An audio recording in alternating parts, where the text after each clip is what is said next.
Kanchipuram Vakula silks నాణ్యత మా ప్రాధాన్యత. మదీనాగూడ, మియాపూర్, హైదరాబాద్ లో త్వరలో శుభారంభం.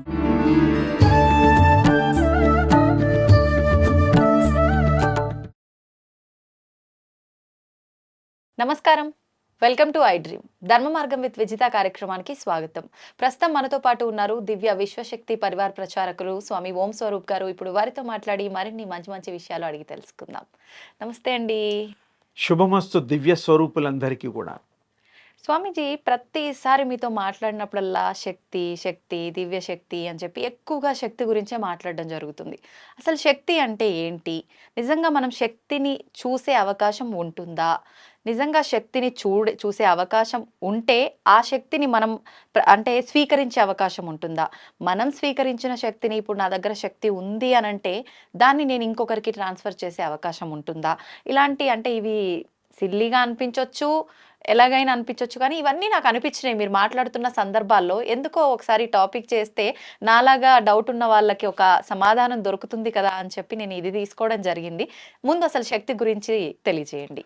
చాలా మంచి సందేహ నివృత్తి చేసుకునే ప్రశ్న, బాగుంది. నిజంగా శక్తి గురించి తెలుసుకోవాల్సిన అవసరం చాలామందికి విశ్వానికే ఉంది. విశ్వం అంతా కూడా శక్తిమయం. శక్తి లేకుండా ఏమీ జరగదు. ఇప్పుడు మనం మాట్లాడే మాట కూడా శక్తి లేకపోతే మాట్లాడలేం. కళ్ళల్లో చూస్తాం, ఆ చూపులో శక్తి లేకపోతే చూడలేదు. చెవుల్లో వినికిడి, శక్తి కావాలి. ప్రతి దానికి మూమెంట్కి ఉండాలి.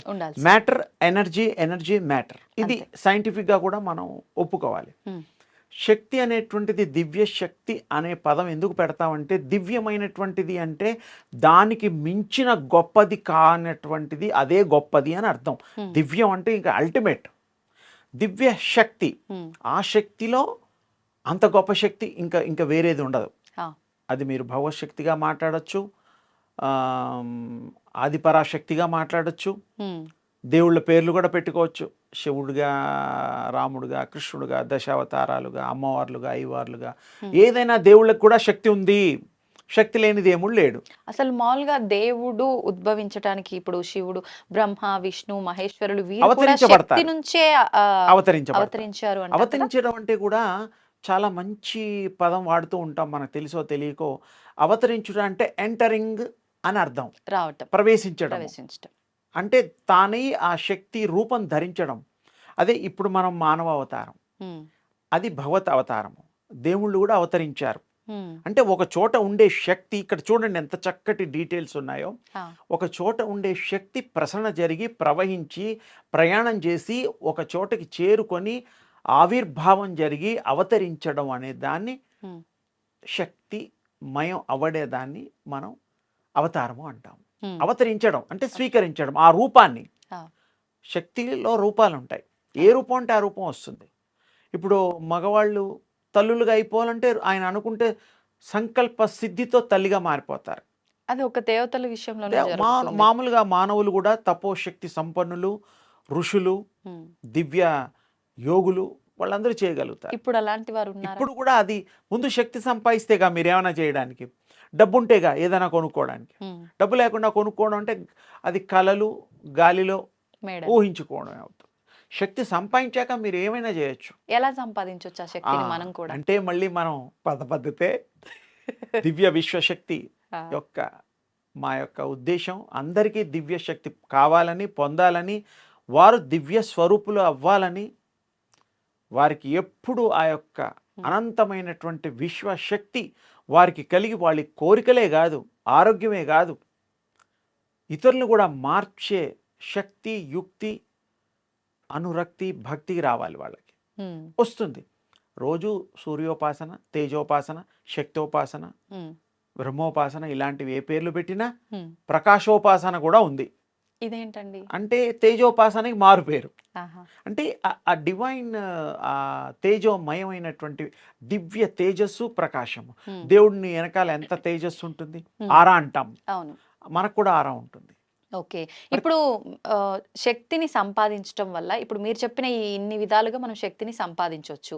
ఇప్పుడు ఫర్ ఎగ్జాంపుల్ ప్రాక్టీస్ కూడా ఒక్క 2 నిమిషాల్లో ప్రతిరోజు చేస్తూ ఉండాలి. ఇప్పుడు మీ దగ్గర ఒకవేళ శక్తి ఉంది అనుకోండి, అది నాకు ట్రాన్స్ఫర్ చేయొచ్చా మీ నుంచి? 200%. ఎలా చేయొచ్చు? అంటే శక్తి వచ్చిన వాళ్ళు హ్మ్. శక్తి లేని వాళ్ళకి ప్రాధేయపడితేనో ఇష్టులైతేనో, హ్మ్. ఇప్పుడు మీరుంటారు, మీ పిల్లలు, మీరు కన్న పిల్లలు ఏదో కొనుక్కోమంటారు, కొనిపెట్టమంటారు, హ్మ్. మారం చేస్తారు. అవును. మన దగ్గర డబ్బులు లేకపోయినా ఏం చేస్తాం, అప్పు చేసినా పిల్లాడి కోరిక తీర్చి మనం సంతోషపడడానికి తల్లిదండ్రులు కొంటారు, ఏ వస్తువైనా. అవునా? ఆ! అలాగే శక్తి కలిగిన వాడిని మనం ప్లీజ్ చేయాలి.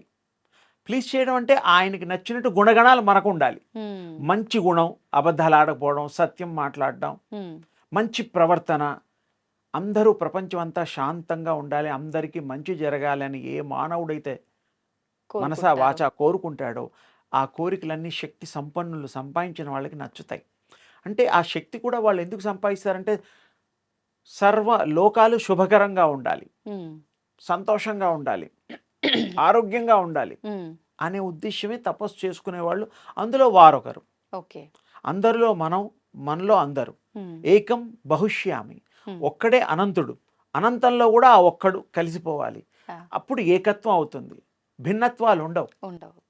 సర్వం ఏకమయం, హ్మ్. ఏకాత్మనః అయిపోతుంది. ఓకే. అందుకని ఇక్కడ చాలా సింపుల్ ప్రాక్టీస్. రోజు ఒక 20 సెకండ్స్ అన్నా మనం సూర్యోపాసన, ఉదయాన్ని మనం ఉదయపూట పెద్ద తీక్షణంగా ఉండదు, చూస్తూ ఆ స్వామిని ఇలా దర్శనం చేసుకొని అక్కడే చూసిన తర్వాత 20 సెకండ్స్ తర్వాత కళ్ళు మూసుకొని ఇలా కళ్ళల్లో ఈ బింబాలు వస్తాయి హ్మ్. కళ్ళల్లో. హ్మ్. అదే ఆ ప్రకాశాన్ని గంట గంటన్నర సేపు క్యారీ అవుతుంది. హ్మ్. హ్మ్. ఎవరికైనా ఏ మానవుడికైనా ఆ! మంత్రం చేసుకోవచ్చు. ఏం మంత్రం? మంత్రం అంటే సూర్యోపాసనలో ఓంకారం చేసుకోవచ్చు, లేకపోతే ప్రకాశానికి ఐం ఏ బీజాక్షరాలన్నా చేసుకోవచ్చు. హ్మ్. సూర్యుడి యొక్క సంబంధించింది కూడా, హ్మ్. ప్రకాశానికి సంబంధించింది కూడా, మరి శక్తికి హ్రీంకారం కూడా చేసుకోవచ్చు, క్లీంకారం చేసుకోవచ్చు. ఇవన్నీ పదాలు నేను ఎందుకు ధైర్యం చేసి చెప్తున్నాను అంటే హ్మ్. ఈ పదాలతో రికార్డ్స్ అందరూ చేస్తున్నారు. హ్మ్. అందుకని అప్పుడు దోషం కాదు. ఆ! ఆ మామూలుగా గురుముఖత కానీ రావాలి, ఇవి బీజాక్షరాలు మీరన్నట్టు గురుముఖత చెప్పాలి. హ్మ్. కానీ ఇప్పుడు అందరూ రికార్డ్స్ రూపంలో కొన్ని కోటాను కోట్ల మంది హ్మ్. చేస్తున్నారు కాబట్టి అవి కలిపి చేయొచ్చు, కలపకుండా చేయొచ్చు. ప్రకాశాన్నే చూస్తూ వీక్షిస్తూ ఆ ప్రసారాన్ని స్వీకరిస్తూ మీరు ప్రకాశకులుగా అయిపోవచ్చు. ఇప్పుడు మీరిది రోజు చేస్తుంటారు కదా! నేను ఎంతో మందికి, వేల మందికి చేయిస్తుంటా. చేస్తుంటారు, చేయిస్తుంటారు. ఆ! అయితే ఇది చేయటం వల్ల అప్పుడు నేను మీకు మొత్తం నఖశిఖ పర్యంతం టాప్ టు బాటమ్ మీకు ఫుల్ శక్తిమయం అయిపోతారు. ఎనర్జీ. ఎనర్జీ అయిపోతారు. ఇది ఎనర్జీ అయిపోయిన తర్వాత మీకు తెలియదంటూ ఉండదు. ఇలా ఫుల్ ఎనర్జీ బాడీ అయిపోవడం వల్ల ఆహారం తినకుండా గూడా ఉండగలిగే స్థితి అది అసలు ఉంటుందా? మీకు ఆకలి దప్పికలు కూడా ఉండవు. మీరే ఎనర్జీ అయినప్పుడు ఇంకా ఆకలి ఎందుకు? హ్మ్. ఎనర్జీ కోసమే తింటాం. ఇప్పుడు 3 నెలల 4 గంటలకు ఒకసారి ఆకలేస్తుంది పాపం. అవును. అవును. ఏదో టీయో, కాఫీయో, జ్యూసో తాగుతాం హ్మ్. హ్మ్. కదా! హ్మ్. అంటే ఏదో మరి లోపట అయిపోయింది. ఆ! ఎనర్జీ తగ్గుతోంది. అసలు ఎనర్జీయే మీరైతే ఆకలి దప్పుకులు ఎలా ఉంటాయి? మీరే అవును. ఆలోచించండి. నేను మొన్న ఒకరోజు మీతో ఫోన్‌లో మాట్లాడినప్పుడు షూట్ గురించి మీరన్నారు. నైట్ భోజనం చేశారా అండి అనంటే, "ఏంటి నాన్న ఆ పిచ్చి ప్రశ్న భోజనం నన్నడుగుతున్నావు నువ్వు" అని చెప్పి. అదేంటండి అనంటే, శక్తి ఎప్పుడు నిత్యం శక్తిమయంతో ఉండే నాకు మళ్ళీ భోజనం ఎందుకు నాన్న ఏదో ఒక పండో, పழమో తింటా అంతే నేను అంతే. భోజనం చేయను అని చెప్పి. అంటే నిజంగా ప్రతి ఒక్కరికి అలా ప్రాక్టీస్ చేయడం వల్ల ఇలాంటి శక్తి వస్తుందంటారా? 100% వస్తుంది. ముందు సాధించాలి. హ్మ్. సాధించే వరకు కొంచెం కష్టపడాలి. ఇప్పుడు పరీక్ష పాస్ అయ్యేంత వరకు ఉద్యోగం రాదు. హ్మ్. అవును కదా! అంతే. అంతే. పాస్ అవ్వడానికి ముందు కష్టపడాలి. కష్టపడాలి. రాత్రింపగళ్ళు మరి నిద్రాహారాలు మాని హ్మ్. క్వెషన్స్ అన్నీ నేర్చుకొని ప్రిపేర్ అవ్వాలి. ప్రిపేర్ అవ్వాలి. అది ఎంత సత్యమో హ్మ్. ఇక్కడ కూడా ఈ ఉపాసన ఎంత ఎక్కువగా చేస్తే ఓకే. అంత ఎక్కువగా మీరు అందులో ఇన్వాల్వ్‌మెంట్ అయిపోతారు. హ్మ్. ఇన్వాల్వ్‌మెంట్ అయిన తర్వాత యు ఆర్ దట్. నువ్వే అది తత్వమసి. హ్మ్. నువ్వే శక్తి స్వరూపం అయిపోతావు. అప్పుడు విశ్వం అంతా మీకు తెలుస్తుంది. హ్మ్. విశ్వం అంతా మీరు ప్రయాణం కూడా చేయగలుగుతారు, చూడగలుగుతారు. అన్ని దివ్యమైనటువంటివన్నీ చేయగలుగుతారు. హ్మ్. ఏ రూపం కంటే ఆ రూపం కూడా ధరించగలుగుతారు. అంటే ఓకే. ఆ స్టేజ్ వచ్చాక, ఆహా! బిఫోర్ దట్ మీరు ఏమి చేయలేరు. హ్మ్. ఊహల్లో ఉండడం అంతవరకే. ప్రాక్టికల్‌గా కావాలంటే శక్తి సంపాదించాలి. కలలు సం కలలుగానే ఇది మిగిలిపోతాయన్నట్టు. సార్థకం హ్మ్. చేసుకోవచ్చు. ఓకే. నమ్మకం అనేటువంటిది కూడా ఏం లేదు. చేస్తే మీకు కనిపించిందని ఎందుకు నమ్మరమ్మా? హ్మ్. హ్మ్. ప్రకాశాన్ని మీరు చూడగలిగినప్పుడు యెస్, అవును. నేను చూస్తున్నాను, అవును. అయిపోయింది. సింపుల్. హ్మ్. ఈ సింపుల్ దాన్ని మనం ఎన్ని రోజులు చేస్తే, ఎంత తొందరగా చేస్తే అంత సిద్ధిస్తుంది. మీకు సిద్ధిచ్చినట్టు కూడా తెలిసిపోతుంది. ఇంకో మంచి ఆన్సరు. హ్మ్. హ్మ్. ఎవరినన్నా ఏదైనా అన్నారంటే అయిపోతుంది. అంటే వాళ్ళ వాక్కుకు బలం వాక్ ఉంటుందా? బలం వచ్చేస్తుంది. ఆహా! నీకు ఉద్యోగం వస్తుంది. ఉద్యోగాలు ఎతుకుతున్నారు ఒక అమ్మాయో, అబ్బాయో. ఇలా కష్టం అని మీకు చెప్పుకుంటే, నీకు చూడు 2 రోజుల్లో నీకు కాల్ వచ్చేస్తుంది పో అంటారు, వచ్చేస్తుంది. హ్మ్. మీరు జాతకాలు చూడరు, టెలిఫోన్లో ఎవరికి మీకు చెప్పరు, ఇలా చెప్పమని మీకు అనిపిస్తుంది, అనిపిస్తుంది. కనిపిస్తుంది, వాడికి వినిపిస్తారు. అయితే మనం ఖచ్చితంగా దేనికి సంబంధించి కూడా ఒక టాపిక్ చేయాల్సిందే. చేద్దాం, ఒక వీడియోలో తప్పకుండా మాట్లాడుకుందాం తప్పకుండా నేను ఖచ్చితంగా. చేసి పెడతా. హ్మ్. మీకు ఇంకా అడ్వాన్స్ టెక్నిక్స్ కూడా చెప్తా. హ్మ్. కష్టపడి అంటే గుహల్లో కూర్చోవడం అవసరం లేదు, ఇంట్లో అయినా కూర్చోవచ్చు. రాత్రి కాన్స్టెంట్ రిమెంబరెన్స్ కూడా చేయాలి. ఓకే. సేమ్ అదే అనుకుంటూ అనుకుంటూ నిద్రపోండి, మీ షట్చక్రాలు అవే పనిచేస్తాయి. హ్మ్. మళ్ళీ షట్చక్రాలను కూడా యాక్టివేట్ చేయాల్సిన అవసరం కూడా లేదు. ఓకే. శుభం అమ్మ, అందరికీ దివ్య తేజస్సు ప్రాప్తించాలని నా మనస్ఫూర్తిగా ఆశిస్తూ దీవిస్తున్నాను. సంతోషం అండి. చాలా మంచి విషయాలు తెలియజేశారు. అమ్మ. ధన్యవాదాలు.